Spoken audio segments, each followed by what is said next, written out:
Hey, Sunday morning coming down real nice here. I'm wearing the Buster Keaton pork pie that I love, but I will not wear it in the street because I will get laughed out of the world. But, you know, it's fun. I like it. So I'll wear it just for this video today and maybe for another couple more until it catches on. And then when it's real popular, I'll just wear it every day and say, it was me. I'm the one. Anyway, Sunday morning, I don't know, when a story pops in your head and it makes you laugh, you kind of need to tell the world. So this is not attached to any particular happening in the world right now or anything. It was just a memory of my daddy and a friend of mine, and when I was in high school. And so the thing was, it was autumn of '78, and my friend Leslie and my friend Terry and we had to get our A.C.T.s over with, and it was like, it seems like there was pressure on us, like this is your last chance. I think that was it. So you could go to Elizabethtown Community College and take your A.C.T.s, and that was our plan. That's kind of what everybody did in Nelson County. So here was our plan. Leslie lived in Boston, so Terry and I were supposed to meet her at her house in the wee hours of the morning, which was probably what, 7? Something like that. And then she was going to drive us to E-Town. But the thing was that the weather had a different thing in mind. And it was just brutal weather the night before and all that day. It was just absolutely brutal. I'm talking sleet, flooding. It was terrible. And so, I don't know, I guess I was going to get up about 6 o'clock, but the thing was, about 4 o'clock, my dad woke me up and said, "Son, there's been a change of plans." I said, "What are you talking about? It's 4 o'clock in the morning." He said, "You have to get there to take your A.C.T.s today, but here's what we're going to do. I'm going to call that little girl's parents, and I'm going to tell them I'm going to go and take you and those kids to E-Town because I'm really good in bad weather. I'm a very good driver. So we're going to go over and pick those kids up, and then I'm going to take you to E-Town, and you can take your test, and then I'll bring you all home later." And I was like, "That is a horrible idea. You're my father. People aren't supposed to see you." You know, it feels awful now, but it was kind of like, it was kind of the normal way to be back then. I mean, I don't know. Weren't you embarrassed by your parents when you were like a junior in high school? I mean, like, I don't know. You know that thing, like anything they said was an embarrassment when you were that age. Well, anyway, here's the deal. So I'm like, okay, because you know what? It wasn't my choice, but I knew that my dad had it.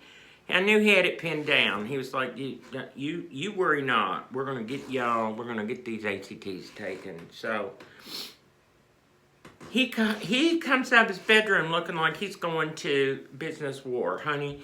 He comes out, my daddy loved to dress. He just loved to dress. And so it's seriously like 5 o'clock in the morning on a Saturday morning with sleet and all kind of abysmal weather going on outside. And my father's wearing a suit and a top coat and leather gloves. And he's like, "Come on, son, let's go." Oh, we did call the Beams and say, and my dad said, "Hey, I am." My dad was so cool. Man, he turned in, "This is Sam Beam. I'm Sammy Beam's father. And listen, I know the kids need to get there, so I'm gonna bring Sammy over there, and then we're gonna pick Leslie up and that other boy, and I'm just gonna take them over there, and then I'm gonna bring them home."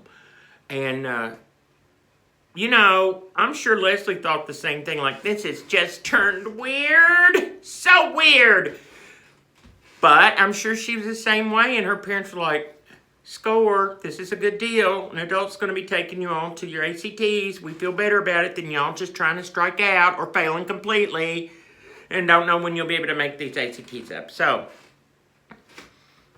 Dad and I took off, and he was an excellent driver, and we went over there. We didn't have any problem. We got to Boston, got to Leslie's house, and I swear to you, it's like so surreal. Because Leslie and I were good friends at school, but we didn't, I'd never been to her house. She'd never been to my house, and here we are in her living room, with my father dressed like he's going to court, and her parents and her little sister all awake, and half dressed because it's like 6 o'clock on a Saturday morning, and Daddy and Mr. Beam and Linda. I came to know and love Leslie's stepmother as Linda. They were just talking about, distilling the Beam legacy. And Leslie and I were just standing there looking at each other like, God, won't this be good when this is over? Well, anyway, the thing was, we got our wires crossed somehow. Anyway, we went and picked Leslie up. And the thing was, we had tried to call Terry, but there was no answer. So Dad said, here's what we'll do. We'll go back to Bardstown, if you know where this boy lives, and we'll go to his house. It was still so dark outside. And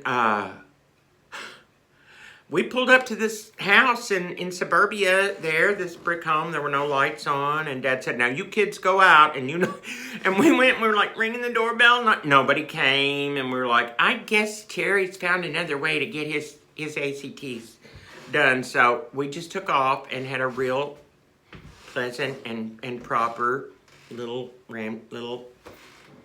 light conversation all the way to E-Town. And then we got there, things had been rough. The parking lot was a sheet of black ice. And my dad said, now you kids be careful, this is a sheet of black ice. And so Leslie and I got out and we're like, I guess over there's where we're supposed to go. And we take a few steps and I turn around and my daddy's not there. And I say, Daddy? Daddy? And all of a sudden, here he comes on his back like a turtle. He had slipped and fallen on his back. And he was like a little turtle, cartoon turtle. He just came slowly sliding around the car with his appendages up in the air. And you know what? We almost died. Leslie and I almost died trying to keep the laughter in, trying to keep it in. And Leslie was going, Mr. Beam, are you okay? And I was like, don't pay any attention to him. Don't pay any attention to him. Because this was mortifying me. Because I was 16. You just didn't want your parents around when you're 16. So anyway, the thing was, we took our A.C.T.s. We were successful with our A.C.T.s. And we came out. The weather was not much better. It was actually more treacherous going home than it had been coming, except for the black ice.